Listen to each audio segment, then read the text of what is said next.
What is going on, everybody? Welcome back to the Phenomenal Fan Podcast, episode number 28 of the show. My name is Ryan. We got a great episode for you guys today. Sports world is on fire as of recently. Things are starting to cool off, but the NBA Finals just finished up. We'll give you our thoughts on that. Stanley Cup Final is underway, in full swing. Game 3 coming up here shortly after we record this episode. It's going to be a solo episode for me. We'll also talk about some college baseball, talk about other stuff. We have another baseball show. If you guys didn't know, Between the Stitches, check that out. New episode coming out at the same time. And Steph Curry, by the way, is not even close to a top 10 player all time. So don't even think about trying to make that argument for me. But we got a good episode, 28, Phenomenal Fan Podcast. Let's just jump straight into the action.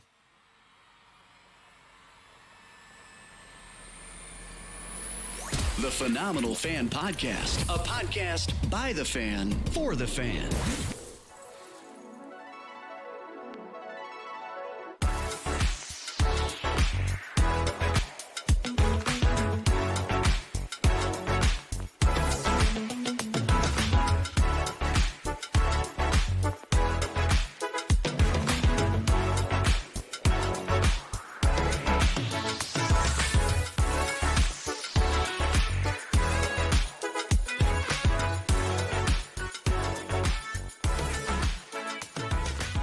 Welcome back in, everybody.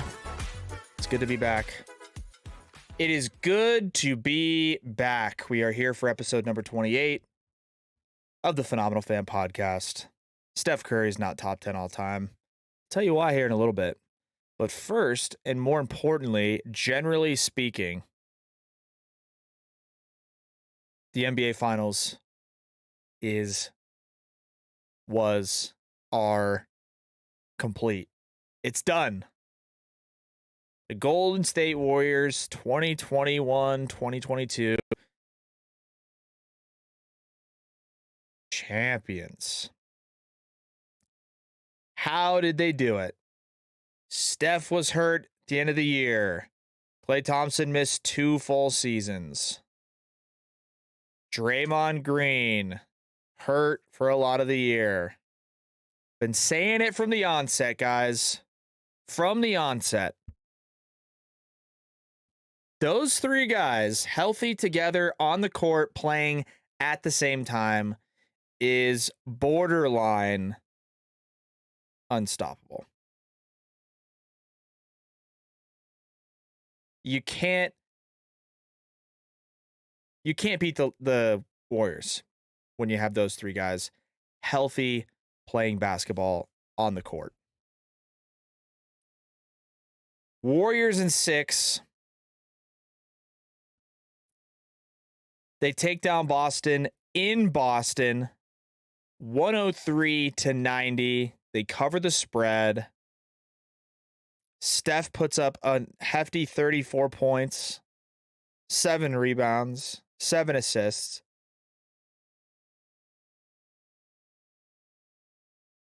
Another bad game from Jason Tatum. 6 for 18 from the field, 13 points. Jaylen Brown led the Celtics in scoring with 34 in Game 6. And one thing this certainly does solidify is the legacy of the Golden State Warriors. There's been a handful of dynasties in the history of not just the NBA, but sports. And this is certainly one of them, with 4 championships in 8 seasons. But Actually, before I get into the but, I don't want to, no pun intended there either, by the way. But before I get into the reasons or the other subject, I guess, that we wanted to talk about, this is nothing to take away from Golden State. Excellent basketball team. Steph's arguably, most people would agree, the best shooter of all time. And some people were arguing towards the end of this NBA Finals and the performance that Steph Curry was putting on. He wins his first ever Finals MVP, which was, I guess, the last check mark on his list. So he wins his NBA Finals MVP. He wins his fourth NBA Finals. He's super emotional after the game. Legacy submitted, blah, blah, blah. Of course, he's a Hall of Famer. Of course, he's all these other things. He just shoots the ball all over the place. But a lot of people started to talk about how Steph Curry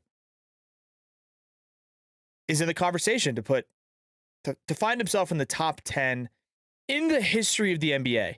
And I promise you, I will be the first one to tell you this. Maybe not the first, okay?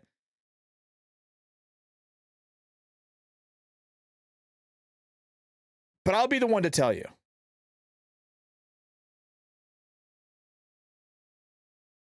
Steph Curry is not a top 10 player all time.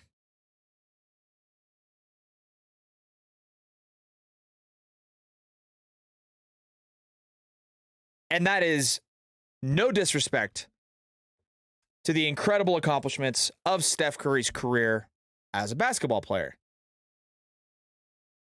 First all time in threes, passes Ray Allen, has the most consecutive games made with a three-pointer. The list goes on because he is the greatest shooter of all time.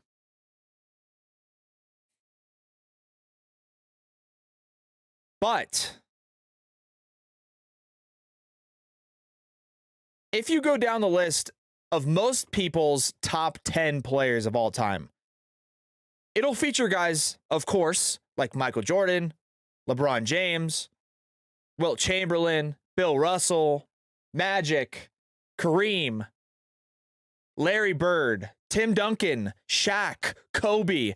You could literally go probably 15 deep, in my opinion, before Steph Curry starts to even consider himself in that conversation. Kevin Durant,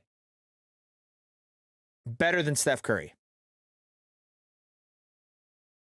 Now everybody's going to see this and hear this and go, what the Kevin Durant, Steph Curry, MVP? Yeah, okay. I know. I get it. I know. He has 2 MVPs. But Steph Curry wouldn't be as successful as he has been from behind the three-point line if he wasn't surrounded by a really solid supporting cast. That's nothing to take away from Steph Curry as a shooter. But the reason he's open a lot of the time is because other players have to guard his teammates. When you go down this list, whatever your list is of the top 10, and you say the guys like I mentioned, all of them, by the way, would absolutely destroy Steph Curry if they played one-on-one. And when you talk about the greatest basketball players of all time, it doesn't seem like a great argument, but at the end of the day, it has to be a point of emphasis when you discuss top 10 players ever. How will this guy be one-on-one with the basketball in his hands against his opponent? Because if it's one-on-one at the end of the game, and I need a bucket, like this ball has to go through the hoop. 2 points minimum. I'm picking LeBron over Steph, Shaq over Steph, Tim Duncan over Steph, Wilt, Michael Jordan, Kobe, LeBron, all those guys. I'm picking all those guys over Steph Curry. That doesn't mean Steph Curry can't put on a good move and throw up a 3-point shot.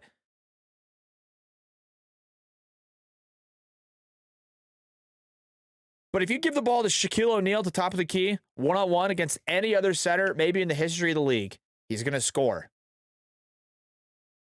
You put Steph Curry one-on-one against Shaq, not going to score. At least at the rim. He'll probably outshoot him, but my point is there's more to the game of basketball than just being able to shoot the ball really well. It's become a huge part of the game. Steph Curry has absolutely revolutionized the value of the three-pointer. No doubt.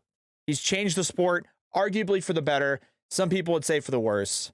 I don't really know which side I'm on with that because it's not quite as entertaining, in my opinion, to see guys just go down the court, pass it around a couple times, shot clock runs down, 3-point shot, jack it up, and miss or make. I don't know.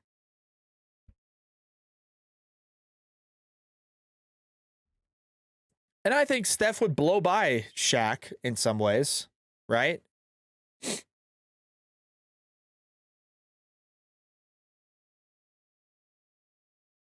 But you cannot put a guy like Steph Curry in the top 10 in the history of the NBA. It's like putting a baseball player in the top 10 in the history of baseball because he got a lot of base hits. Singles. That's really important. It's good that he got on base a lot and got a lot of singles, but that's not the only part of the game. You need to be able to hit for power. You need to be able to play defense. You need to be able to run. Have an arm. Steph Curry, he can dribble, he can shoot.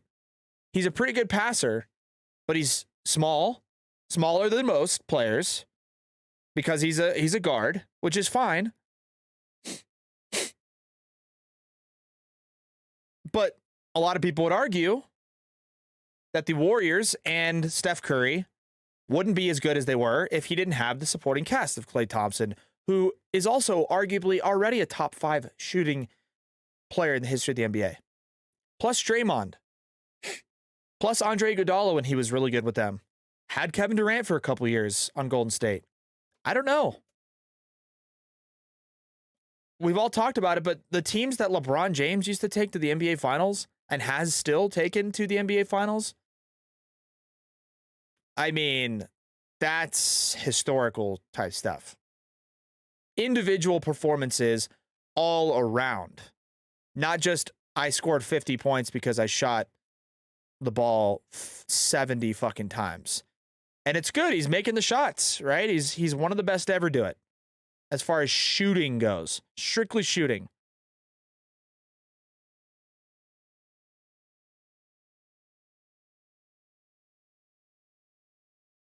Now, if Steph is able to somehow magically become more physical and get in the paint a little bit more and score tougher buckets, mid-range jumpers, versatile aspects of his game, takes home another MVP, maybe another NBA Finals, then we can start talking about it. Because sooner or later, if he goes back to the NBA Finals without Klay again and gets another Finals MVP, then maybe we can start talking about top 10 ever.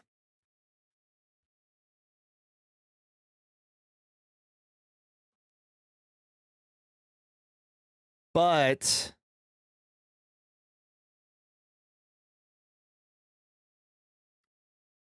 I don't think so. Not quite.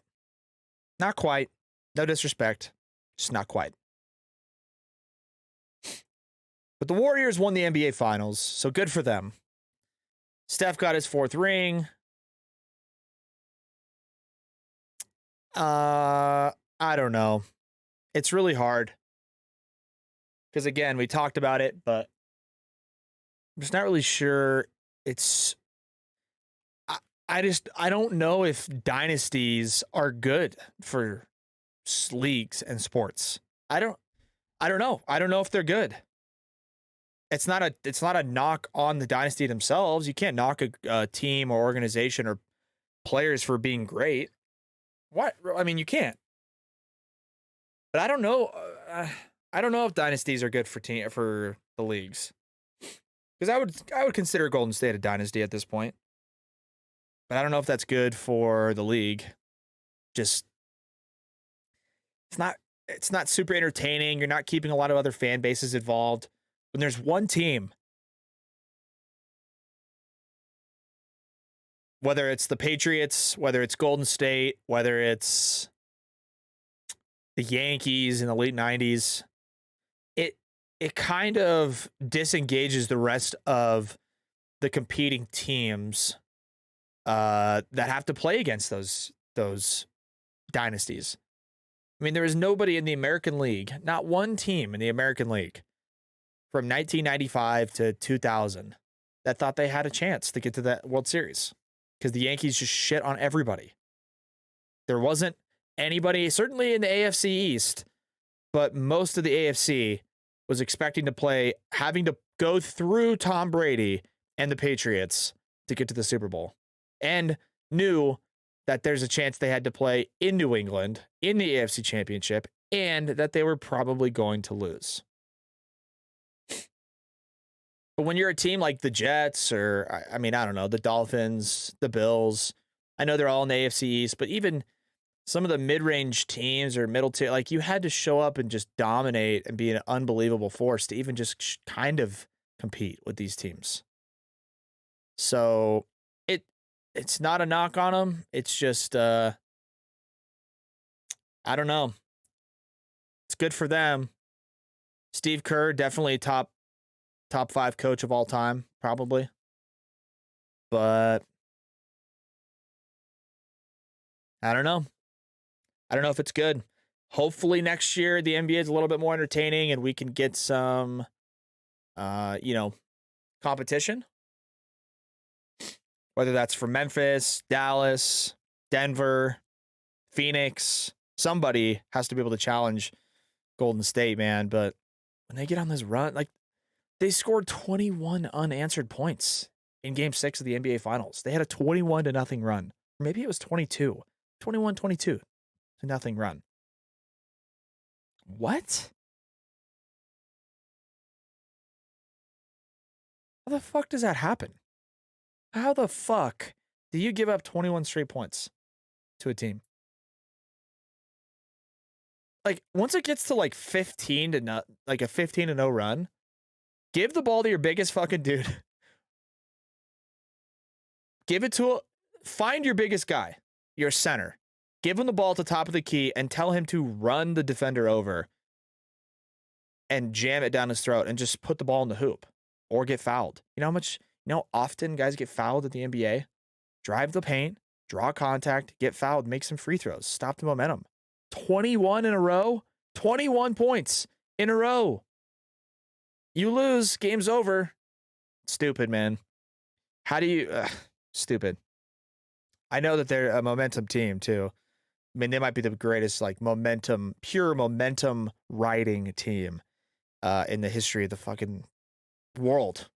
I've never seen a team like they bang 2 threes in a row and then they get a turnover, make another basket, and you're just like, oh my God, we're fucked. It's just this giant ball of momentum and unguardable players and off-ball movement. They're like, we can't stop them. We can't stop them from scoring. All they're doing, boom, Steph Curry 3. Inbound the ball. Couple of passes, turnover, fast break. Straight ahead to Clay, lays it in. Foul, and one. Fuck. Makes the free throw. Inbound pass. Warriors play incredible half-court defense. Have to jack up at 3 at the end of the shot clock. Back rim. Bricks it. Nobody on offense is anywhere near the ball for rebound. Warriors get it. Back on the run. Steph Curry up ahead to Klay Thompson. Shot fake. Drives the paint. Kicks it back out. Jordan Poole wide open 3. Bang. Again. 12-0 run. You're just like, dude, I can't stop it. I can't stop it. It's unreal, dude.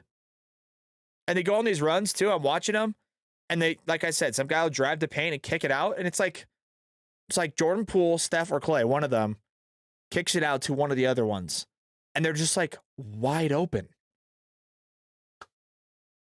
And then it doesn't hurt, or it doesn't help, I should say, that even then, like, you have momentum, finally put together maybe a good defensive possession. Steph Curry does fucking Harlem Globetrotters behind the back, between the legs, dribbles it through the guy's legs, back around, 3 circles, and then just turns around and fires a half-court shot and banks it in, or just nothing but net. It's like, dude, fuck. These guys are unstoppable, dude. Unstoppable. Those 3, they're on the court and they're healthy. They're playing together at the same time. Come the time of the playoffs, nobody's going to stop Golden State. So the longer they can keep that together, the more championships they're going to win. There's a realistic chance they win next year and the year after and the year after and the year after if they keep those guys. But Steph is not top 10 all time, and he's going to take a little bit more for him to get there. It doesn't mean he can't be. It just means he's not right now.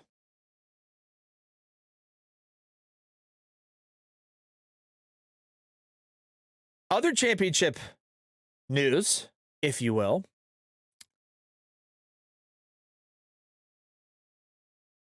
The Stanley Cup. Avalanche Lightning. Colorado Avalanche are up 2-0 on Tampa Bay.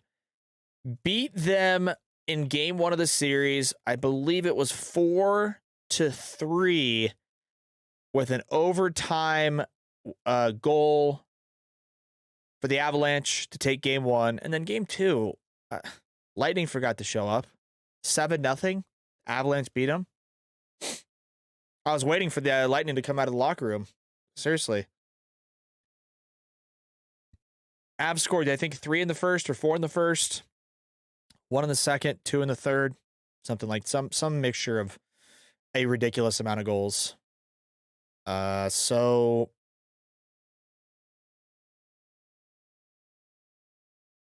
I mean, the Lightning are a good team, 2-time defending champions, but when it's all said and done, the Avalanche right now are the Kansas City Chiefs with Mahomes and Tyreek Hill and Travis Kelce. The defense, it's not that great, but the reason their defense is so effective to the point of shutting them out in game 2 is because they were just putting up so many fucking goals. Always on offense, always scoring, always scoring. So high-powered, so fast, so much action going on. They are the Golden State, the Kansas City Chiefs of the NHL, and the Avalanche are up 2-0. Back in Tampa Bay tonight.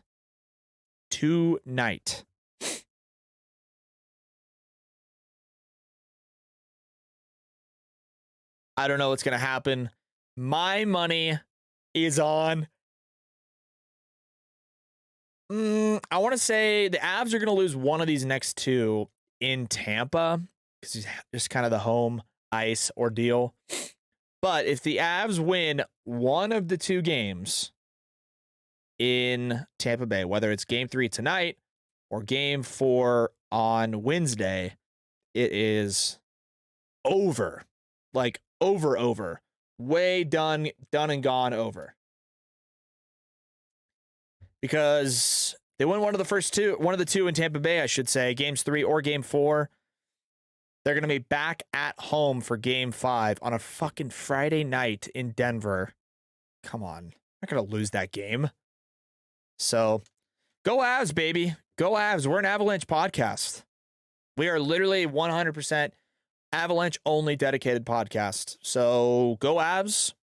2-0. Tampa Bay tonight. Avalanche, I think, odds to win the championship. Their gambling line to win it all is like -650 or something crazy like that. They're actually not favored tonight.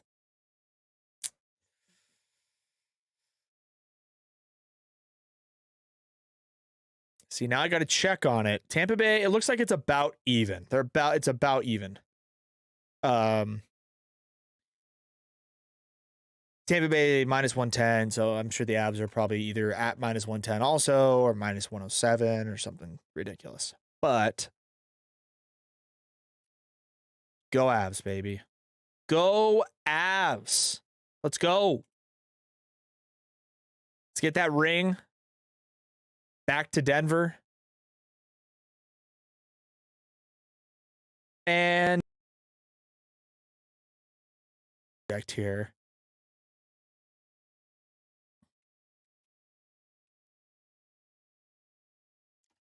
Denver's going to get a championship ring, most likely.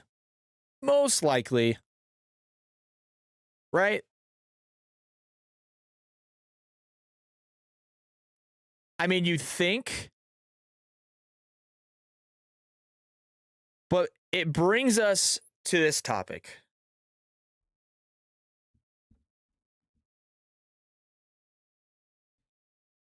Denver will have the Avalanche ring if the Avalanche win. If the Avalanche win in 2022, they'll have an Avalanche ring in 2022. They'll have a Denver Broncos ring in 2016 Super Bowl. They'll have back-to-back Avalanche championships in the early 2000s. They'll have back-to-back Broncos championships in the late 90s. This list I'm looking at here has them down for 2 championship wins, but that's not right.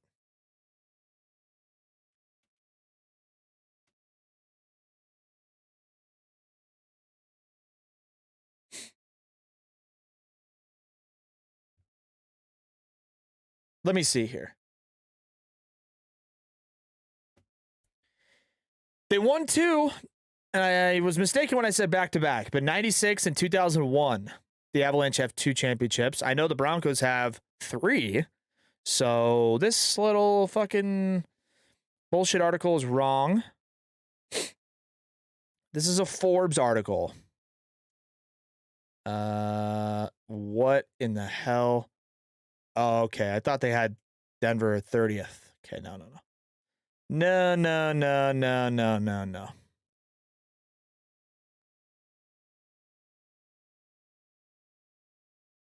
What city is the best sports city in the United States?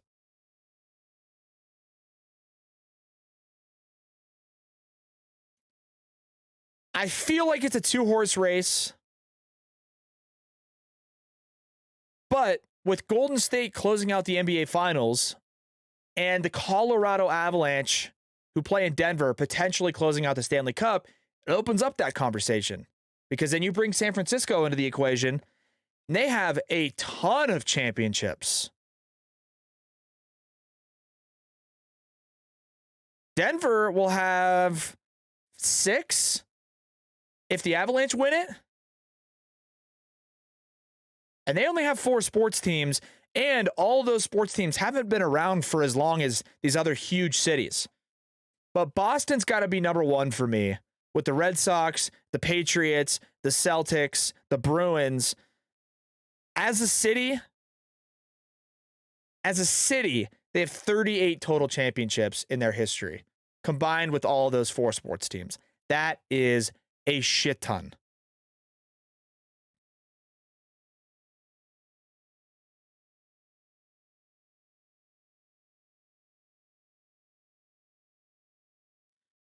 It's also harder for me to give a city more of a nod if they have multiple representatives from the same area. Chicago, for example, would probably be in the top 3, but it's hard when they have the Cubs and the White Sox, who both had huge droughts, by the way. But with 2 teams in the same city, it knocks it down a little bit. That's why I think I have Chicago at number 4. I have, after Golden State winning it, I think I got to have San Fran in that group. The 49ers dominated, won a bunch of championships in the 80s and 90s. Golden State's got 4 rings. The Giants won 3 in 5 years recently, I got to go San Fran as the number 2 best sports city in the United States. I think I'm going to go Philadelphia 3 because of the sports prominence. Eagles won one recently. The Eagles won one recently. The Phillies won one in the last 20 years. 76ers have been really solid. I got Philly 3. So my cities go Boston, San Fran, Philly, Chicago, Denver at 5.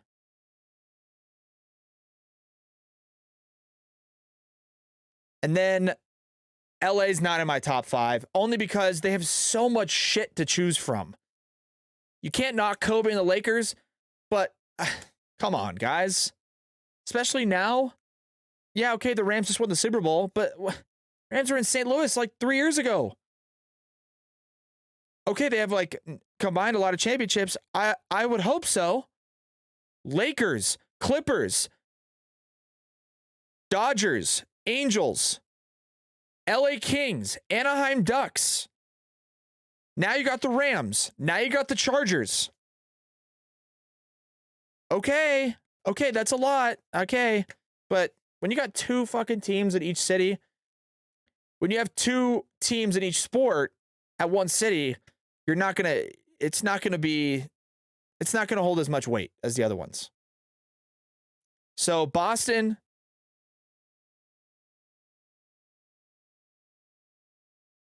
what did I say?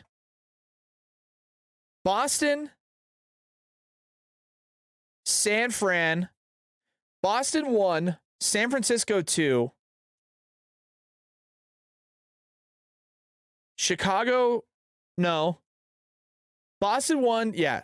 Boston 1, San Francisco 2, Philly 3, Chicago 4, Denver 5, LA 6 when it comes to sports.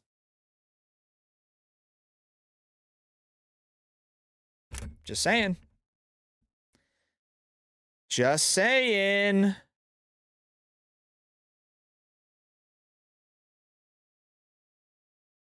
You know what? I was wrong. By a lot.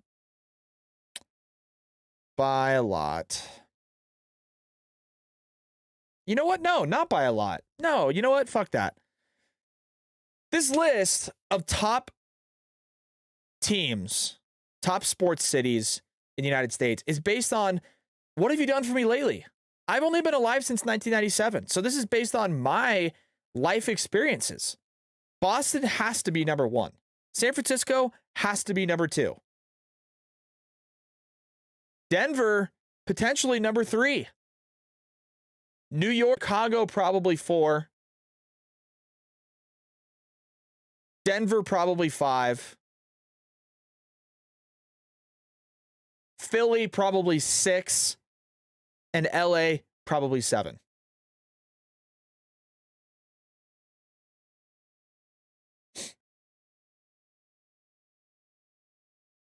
I feel like that's a pretty good list. Pretty good list. Boston 1, San Francisco 2, New York 3, Philly 4, Denver 5.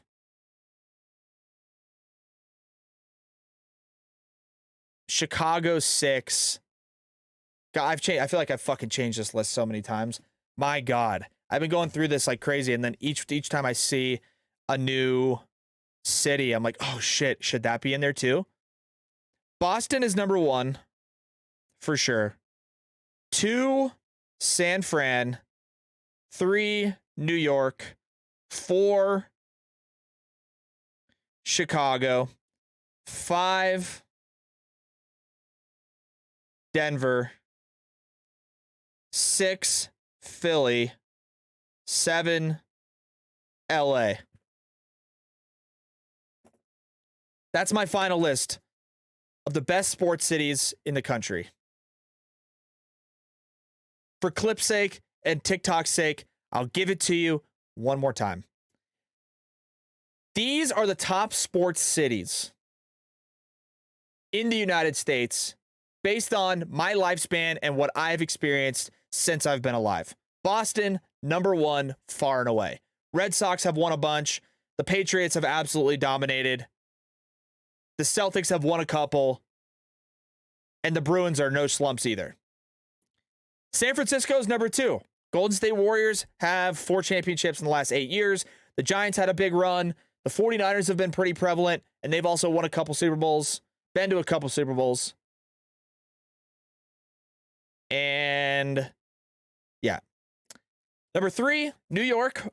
It's harder because there's so many teams to choose from in New York, but the Yankees have dominated for such a long time. The Giants have a couple Super Bowls.